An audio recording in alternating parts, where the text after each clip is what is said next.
देखिए अब जो आज हम पढ़ने वाले हैं वो रैखिक समीकरण युग्म को हल करने की बीजगणितीय विधि। तो इसमें हमने प्रतिस्थापन विधि यानी सब्स्टिट्यूशन मेथड जो है वो पहले पढ़ लिया था। आज हम जो सेकेंड मेथड पढ़ने वाले हैं वो है विलोपन विधि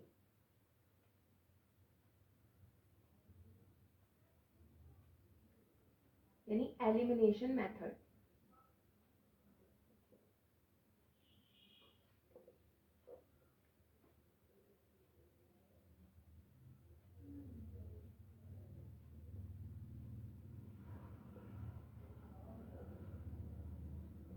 एलिमिनेशन मेथड, ये एलिमिनेशन मेथड क्या है? देखिए एलिमिनेशन मेथड में हम किसी भी एक वेरिएबल को किसी भी एक चर को जो है वहां से जो है हटा देंगे। वो किस तरीके से हटाएंगे वो हम देख लेते हैं। फर्स्ट क्वेश्चन है हमारे पास 3x plus 4y is equals to 10, 2x minus 2y is equals to 2। ये इक्वेशन नंबर 1 है हमारे पास, ये इक्वेशन नंबर 2 है हमारे पास। अब इक्वेशन 1 और 2 में आप देखिए हमें इस तरीके से कोशिश करनी है कि इन दोनों में से x या y में से कोई भी एक वेरिएबल जो है वो सेम बन जाए ताकि हम उसे एलिमिनेट कर सकें, विलोप कर सकें उसे। तो देखिए इसका कैसे करेंगे, जैसे यहाँ पे देखिए एक y की वैल्यू आ रही है 4, यहाँ पे y की वैल्यू 2 आ रही है ना। अब आगे जो इसके गुणांक है वो 4 और 2 है। तो 4 और हम क्या कर सकते हैं, इस वाले सेकंड इक्वेशन में हम इस पूरी इक्वेशन को अगर 2 से मल्टीप्लाई कर दें तो ये जो इसका गुणांक है वो 4 हो जाएगा। तो यहाँ पे हम क्या करेंगे, पूरी इक्वेशन को, सिर्फ सिंगल चर को नहीं, पूरी इक्वेशन को बराबर रखने के लिए समीकरण 2 को समीकरण 2 को 2 से गुणा करने पर पूरी इक्वेशन को गुणा कर देंगे आप, तो हमारे पास क्या आ जाएगा यहाँ पे देखिए 2x, 2 को 2 से मल्टीप्लाई करेंगे 4, 2 को वापस से 4y और फिर से 4। अब यहाँ देखिए फर्स्ट इक्वेशन और ये हम इक्वेशन नंबर ले लेते हैं थर्ड। फर्स्ट और थर्ड में क्या हो रहा है, 4y और माइनस 4y। अगर हम इन दोनों को प्लस माइनस है जोड़ दें अगर, तो ये जो y का एलिमेंट है वो हट जाएगा। तो यहाँ से हम क्या करेंगे, इक्वेशन 1 में इक्वेशन 3 को हम ऐड कर देंगे। तो यहाँ लिखेंगे हम समीकरण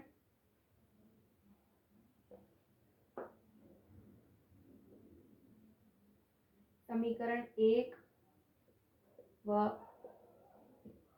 समीकरण 3 को जोड़ने पर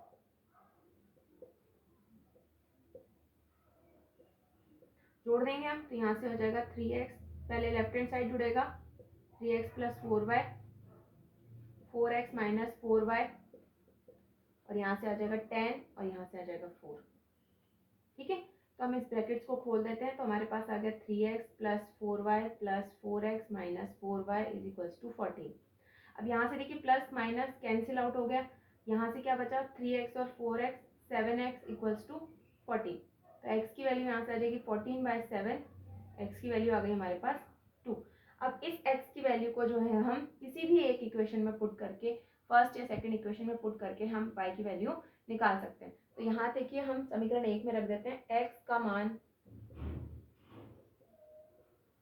समीकरण 1 में रखने पर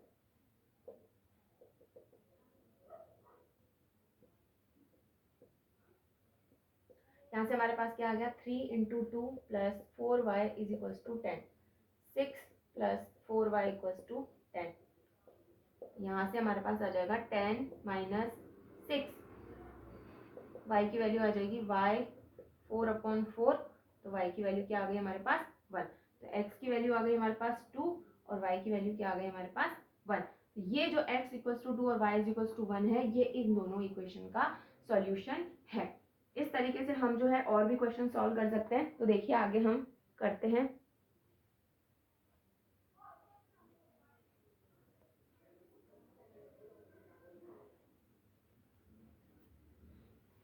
देखिए अगला क्वेश्चन हमारे पास जो है वो है 3x minus 5y minus 4 is equals to 0 और 9x is equals to 2y plus 7। तो यहाँ से हम देखिए क्या करेंगे, पहले हम इसको x की टर्म्स एक तरफ और कांस्टेंट टर्म एक तरफ इस तरीके से कर देते हैं, x y की टर्म एक तरफ, है ना। तो यहाँ से हमारे पास देखिए ये वाली इक्वेशन से 3x माइनस 5y, ये माइनस का 4 है उस तरफ चल जाएगा, 0 प्लस 4 कितना हो गया 4, इसको हमने ले लिया इक्वेशन नंबर 1। इस वाली से 9x प्लस का 2y है इधर आ जाएगा, तो ये हो जाएगा माइनस 2y और 7 इधर ही रहेगा, तो ये हो गई हमारी इक्वेशन नंबर 2। ठीक है, अब यहाँ से देखिए हमारे पास क्या है, ये दोनों है, यहाँ तो हम इसको 9 बना सकते हैं, इस वाली इक्वेशन में 3 को हम 9 बना सकते हैं। तो हम क्या करेंगे, इक्वेशन जो 1 है उसको हम किससे मल्टीप्लाई कर देंगे, 3 से मल्टीप्लाई कर देंगे। तो यहाँ देखिए हम लिखेंगे समीकरण 1 को 3 से गुणा करने पर, हमें इसको दोनों को 9 बनाना है, तो इसलिए 3 से गुणा करने पर, हम इसे गुणा कर देंगे 3 से, तो यहाँ से आ जाएगा हमारे पास 9x माइनस 3 से किया 15y, 3 से किया 12, ये आ गई हमारे पास इक्वेशन नंबर 3। अब देखिए 9x minus 2y is equals to 7, 9x minus 15y is equals to 12, यहाँ भी प्लस है, दोनों को प्लस प्लस हम जोड़ेंगे तो एक्स्ट्रा और ज़्यादा हो जाएगा, तो हम दोनों को क्या कर देंगे, इक्वेशन 2 में से इक्वेशन 3 को हम घटा देंगे। ठीक है, तो यहाँ हम लिखेंगे समीकरण 2 में से समीकरण 3 को घटाने पर,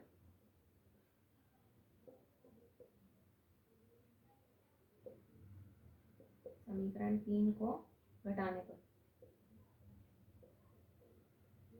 घटा देंगे, तो यहाँ लिखेंगे, इसमें से ये घटाइए तो पहले ये लिखेंगे equation 9x minus 2y minus ये वाली टर्म आ जाएगी 9x माइनस 15y और पहले 7 माइनस 12। ठीक है, अब यहाँ से ब्रैकेट खोल देंगे तो यहाँ से आ जाएगा हमारे पास 9x minus 2y minus 9x plus 15y, 7 में से 12 आ गए माइनस 5, 9x से 9x cancel, plus minus cancel out, minus plus जो घट जाएगा, तो 15 में से 2 गए तो minus 13y is equals to minus 5। तो यहाँ से y की वैल्यू आ जाएगी हमारे पास माइनस 5/13, ये हमारे पास क्या आ गई, y की वैल्यू आ गई। अब हम ये जो y की वैल्यू है, ये हम किसी भी एक इक्वेशन 1 या 2 में पुट करके x की वैल्यू फाइंड आउट कर सकते हैं। तो यहाँ से देखिए हम फाइंड आउट कर लेते हैं, y का मान समीकरण 1 में रख देते हैं, तो यहाँ लिखेंगे हम y का मान समीकरण 1 में रखने पर, ठीक है। तो यहाँ से हो जाएगा हमारे पास 3x, फर्स्ट इक्वेशन हमारी 3x minus 5 into minus 5/13 is equals to 4। तो यहाँ से आ गया 3x minus minus plus 25/13 is equals to 4, 25/13 दूसरी साइड चला जाएगा, तो ये आ जाएगा 4 माइनस 25/13, एलसीएम ले लेंगे तो ये आ जाएगा हमारे पास 13, 52 माइनस 25, 3x, तो ये आ जाएगा 27/13। अब ये 3 जो है हम डिवीजन में ले जाएंगे, मल्टीप्लिकेशन में है डिवीजन में ले जाएंगे, तो ये आ जाएगा 3 से इसमें डिवीजन चल जाएगा 27 में 9 बार और यहाँ आ गया 13। तो x की वैल्यू क्या आ गई हमारे पास 9/13, x की वैल्यू आ गई हमारे पास 9/13 और y की वैल्यू आ गई हमारे पास माइनस 5/13। ये जो है x और y की वैल्यू के लिए ये दोनों इक्वेशंस जो हैं वो सेटिस्फाई करती हैं। अब एक और क्वेश्चन देख लेते हैं हम आगे।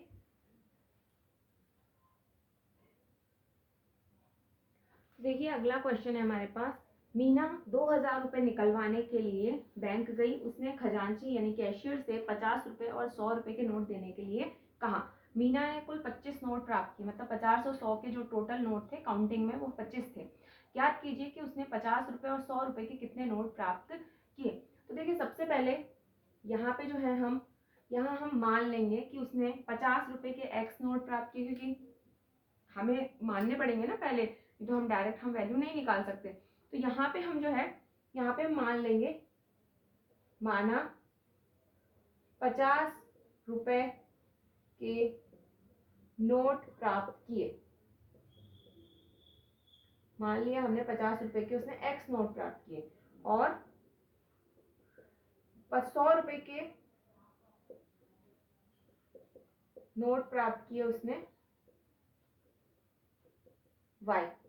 ठीक है, एक्स और वाई, एक्स 50 रुपए के नोट और वाई जो है वो 100 रुपए के नोट प्राप्त किए। अब यहाँ पे देखिए क्या दे रखा है कि उसने कुल कितने नोट मिले उसको 25 नोट मिले, यानी एक्स और वाई, ये तो 25 और 50 और 100 के नोट है, तो इन दोनों को टोटल जो है वो क्या हो जाएगा हमारे पास 25 हो जाएगा। ठीक है, अब देखिए ये एक आ गई हमारे पास फर्स्ट इक्वेशन। ठीक है, अब सेकेंड इक्वेशन जो है वो क्या बोल रखा है इसने कि 50 रुपए के नोट और 25 रुपए के नोट का जो टोटल है, जितने उसकी जो वैल्यू है वो वैल्यू कितनी है 2000 रुपए। अब यहाँ से कैसे हम वैल्यू कैसे काउंट करते हैं कि भाई जितने 50 के नोट हैं उसको 50 से गुणा कर देते हैं, है ना। तो 50 के नोट कितने हैं, एक्स नोट हैं, तो 50 को हमने एक्स से गुणा कर दिया, है ना। और ऐसे ही हमने 100 के कितने नोट हैं उसको 100 से गुणा कर दिया, तो 100 के कितने नोट हैं वाई नोट हैं, इसको 100 से गुणा करें, ये वैल्यू आ जाती है हमारे पास। इसी तरीके से हम सारे काउंटिंग करते हैं, तो यहाँ से 50 into x plus 100 into y is equals to कितने टोटल रुपए हैं उसके पास 2000 रुपीज़ है। अब अगर हम यहाँ से चाहें तो यही इक्वेशन रख सकते हैं, अदरवाइज हम इसको जो है सॉल्व कर लेते हैं। जैसे 50 से यहाँ सब में डिवीजन जा रहा है, तो हमने एक्स प्लस 50 से डिवाइड कर दिया, तो 2y इज इक्वल्स टू 50 से यहाँ से आ जाएगा 40। ये आ गई हमारे पास इक्वेशन नंबर 2। ठीक है, दो इक्वेशन आ गई।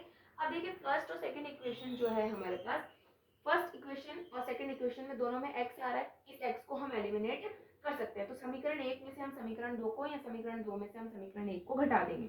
तो यहाँ हम लिखेंगे समीकरण 2 में से समीकरण 1 को घटाने पर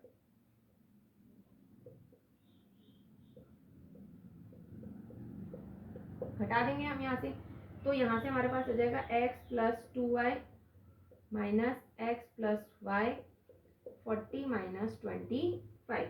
यहाँ से देखिए क्या आ रहा है x plus 2y minus x minus y is equals to 15। ठीक है, यहाँ से x कट गया, 2y में से y गया, तो y की वैल्यू आ गई 15, यानी 100 रुपए के नोट कितने हैं हमारे पास, उसके पास 15 रुपए हैं। ठीक है, अब आगे जो है, आगे क्या बोल रखा है, हमें x की वैल्यू निकालनी, तो ये y की वैल्यू हम समीकरण 1 में रख देंगे। तो यहाँ लिखेंगे y का मान समीकरण 1 में रखने पर, समीकरण को शॉर्ट में लिखा है मैंने समीकरण, ठीक है, समीकरण रखने पर। तो यहाँ से देखिए x प्लस y की वैल्यू हमने रख दी 15 इज इक्वल्स टू 25, तो यहाँ से आ जाएगा 25 माइनस 15 x बराबर 10, यानी 50 रुपए के नोट कितने हैं उसके पास 10, और 100 रुपए के नोट कितने हैं उसके पास, 100 रुपए के नोट है उसके पास 15। आप चाहे तो वैल्यू कैलकुलेट कर सकते हैं, 50 इंटू 100 ये 500 रुपये हो जाएंगे।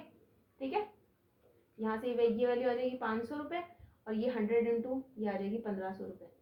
तो 1500 और 500 कितने रुपीज़ हो गए, 2000 रुपीज़ हो गए। इस तरीके से जो है हम किसी भी इक्वेशन जो है, इस तरीके की इक्वेशन जहाँ पे दो चर हों उनको सॉल्व कर सकते हैं एलिमिनेशन मेथड से, या फिर जो है प्रतिस्थापन विधि यानी सब्स्टिट्यूशन मेथड से।